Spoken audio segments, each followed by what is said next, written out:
High viewers, నమస్తే. నేను మీ ఆంజనేయులు. నేను కుంభమేళకు వెళ్ళొచ్చాను. మీకందరూ వాటి గురించి చెప్పబోతున్నా.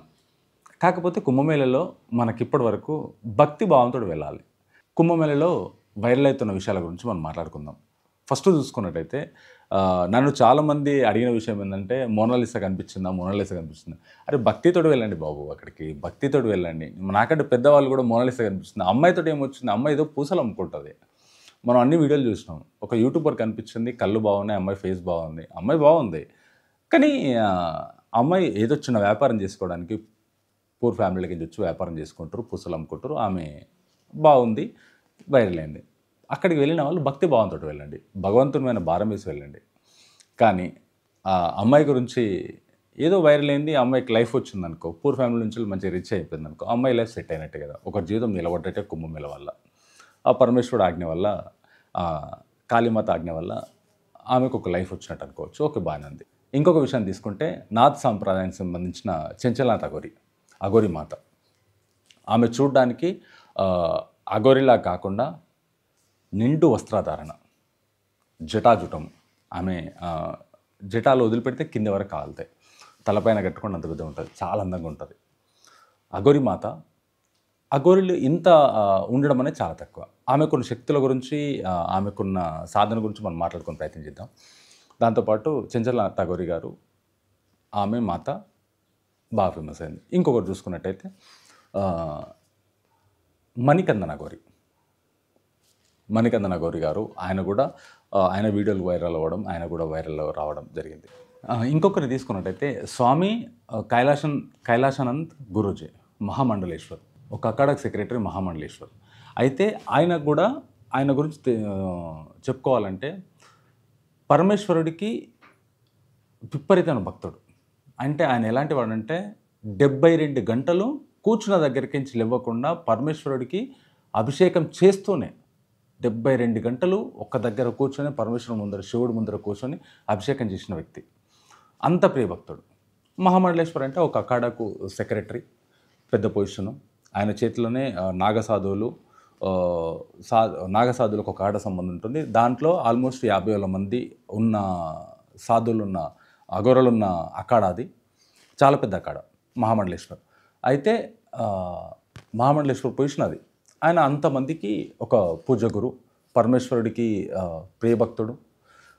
దాంతోపాటు ఆయన శిష్యురాలు యాపిల్ కంపెనీ ఓనర్ వైఫ్, ఆమె కూడా ఆయన శిష్యురాలు. మొన్న రీసెంట్గా వస్తే ఆమెకు కూడా గురుపదేశం ఇచ్చి పేరు కూడా చేంజ్ చేయడం జరిగింది.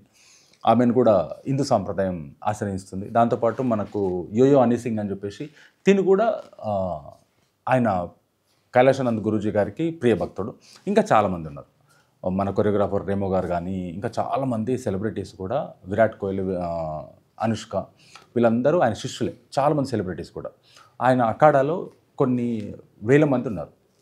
ఆయన కూడా కైలాసానంద్ గురూజీ గారు కూడా చాలా వైరల్ అవుతున్న విషయం. ఇంకో విషయం తీసుకున్నట్టయితే మన శృంగేరి పీఠాధిపతి మహాగురు శ్రీ శ్రీ సరస్వతి విశ్వేశ్వర సరస్వతి స్వామివారు కూడా చాలా అక్కడ వైరల్ అవుతున్న విషయం చూసుకోవచ్చు. ఎందుకంటే వీళ్ళందరూ మహత్యం ఉన్నవాళ్ళు.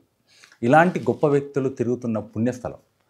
అంటే ఆ స్థలంలో మనం ఒక అడుగు పెట్టడం కూడా మన అదృష్టమే. ఎందుకంటే వీళ్ళందరూ సాధనలో భగవంతుని దగ్గరలో ఉన్న వాళ్ళు. వీళ్ళంతా మనందరినీ మంచి మార్గంలో నడిపేవాళ్ళు. వీళ్ళందరూ ఉన్న సందర్భంలో అమ్మాయి పూసలు అమ్ముకుంటున్న అమ్మాయి, లేకుంటే వీళ్ళందరినీ వాళ్ళు బతుకుదెరువు కోసం వచ్చిన వాళ్ళు చేసుకుంటారు. పుణ్యపురుషులు తిరుగుతున్న మహాస్థలం అది. ఎన్నో పాపాలు తొలగిపోతుంది. కొన్ని వందల సంవత్సరాల తర్వాత మనకు కుంభమేళ వచ్చింది. మళ్ళీ 12 సంవత్సరాల తర్వాత కుంభమేళ వస్తుంది. కానీ ఈ కుంభమేళ ప్రయాగరాజ్లో 100 సంవత్సరాల తర్వాత వచ్చిన కుంభమేళ. అక్కడికి వెళ్తే భక్తితోటి మాత్రం వెళ్ళండి. ఎంజాయ్ చేయడానికి మాత్రం వెళ్ళొద్దు. ఎందుకంటే అంతమంది సాధువుల్ని, అంతమంది పీఠాధిపతుల్ని, అంతమంది అఘోరాల్ని, అంతమంది పెద్దవాళ్ళని చూడడం అనేది అంత మనం చూడకున్నా సరే కొన్ని వీడియో అంత తిరగనంటే ఒక్క రోజులో 2 రోజుల్లో ఇంపాసిబుల్. 2 రోజులు కూడా సరిపోదు. ఆ ఉన్న ప్లేస్లో వాళ్ళందరినీ చూడాలంటే కూడా మనం టీవీలలో చూడడము మాత్రం, వీడియోలు చూడడం మాత్రమే, కానీ అంతమందిని చూడాలంటే కూడా కొద్దిగా కష్టమైన పని. కానీ అక్కడికి వాళ్ళందరూ ఆ పుణ్యస్థలంలో నడయాడుతున్నారు. ఎందుకంటే వాళ్ళందరూ తిరుగుతున్న పుణ్యస్థలంలో మనం ఈ పిచ్చి పిచ్చి వాళ్ళ గురించి వీళ్ళ గురించి మాట్లాడుకోవడం అనేది కరెక్ట్ కాదు. వీళ్ళందరి గురించి మాట్లాడుకొని వాళ్ళందరూ స్నానం ఆచరించిన గంగామాత తల్లి దగ్గరికి వెళ్ళి, అమ్మా తల్లి, నేనేమన్నా నాకు తెలిసి తెలియక తప్పులు చేసి ఉంటే నాకు క్షమించు, నేను చేసిన పాపాలు ఏమైనా ఉంటే, నాకు తెలియకుండా చేసిన పాపాలు ఏమైనా ఉంటే అది తొలగించు అని చెప్పేసి ఆ గంగ తల్లికి మనసారా మొక్కి. ఇంకొకటి బాగా గుర్తుంచుకోండి, మీరు ఎప్పుడు కానీ ఏ పుష్కరాల్లో కానీ గంగా నదిలో కానీ పుణ్యస్థలాల్లో స్నానం చేసేటప్పుడు మాత్రము 3 మునకలు మాత్రమే వేయాలి. కొంతమంది ఈత కొట్టే ప్రయత్నం చేస్తారు. ఈత కొట్టండి, మీరు బావిల్లో, చెరువుల్లో, స్విమ్మింగ్ పూల్లో ఈతలు కొట్టండి. అక్కడ అలాంటి పుణ్యస్థలాల్లో ఎప్పుడు ఈత కొట్టొద్దు. ఈత కొట్టడం వల్ల చాలా తప్పు జరుగుతుంది. ఈత కొట్టడం వల్ల కాళ్ళతోటి గంగా తల్లిని, గంగామాతని కాళ్ళతో తన్నినట్టు అవుతుంది. అది మహాపాపం. నాకు పెద్దలు చెప్పిన విషయం ఇది. మీరు ఎవరైనా తప్పుగా అనుకుంటే అది మీ ఇష్టం అది, కానీ అలా చేయడం తప్పు.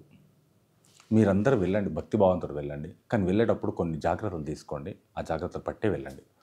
కానీ ఈ పెద్ద పెద్ద వాళ్ళు, ఈ పుణ్యపురుషులు తిరుగుతున్న మహా ప్లేస్లోకి మనం వెళ్ళడం మన అదృష్టం. ఇది మనకి ఇంత దగ్గరలోకి రావడం కూడా మనకు అదృష్టం. అందరూ వెళ్ళండి, కానీ వెళ్ళేటప్పుడు జాగ్రత్తలు తీసుకోండి.